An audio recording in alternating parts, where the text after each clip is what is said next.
basically what I have in my hand is what they call an automated external defibrillator.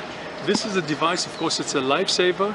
It's it can be used by a layman that has some basic life support training, and that can of course be a first responder to a sudden cardiac arrest scene. Basically the device is what we call electrical medicine. It can be used to administer a shock to a patient. Very simple. It works with what we call voice prompts. From a user perspective, of course, we are talking about people that have followed what they call basic life support, so you don't need to be a trained clinician or a medical officer to be able to use the device.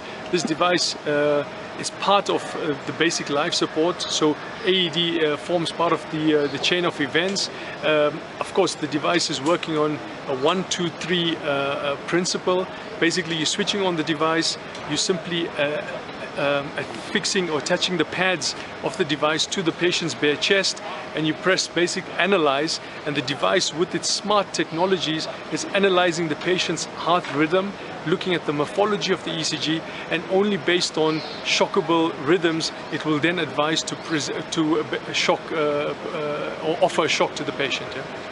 So based on your question regarding travel times or emergency services being able to respond, of course we all know the challenges of traffic in Nairobi. We know the challenges of getting access to such care. So in this case, like what we have now currently with the Red Cross, if these are going to be strategically placed around the CBD of Nairobi or around the city of Nairobi, it will allow for that access of care of the defibrillator. Like you heard just from the cardiac conversation with the cardiologist, it's very important to have that first defibrillation shock within the first 5 minutes.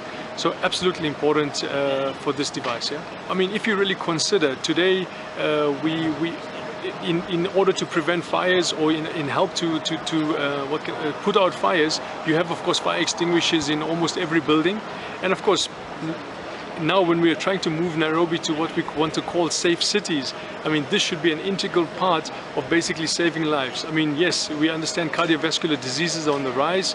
Of course people are prone to heart attacks, people are prone to such or requiring such therapies, and of course by having these more accessible, by the public being more involved and educated on what is available, I think we definitely will move the needle in making Nairobi a safer place, yeah? And Kenya in general.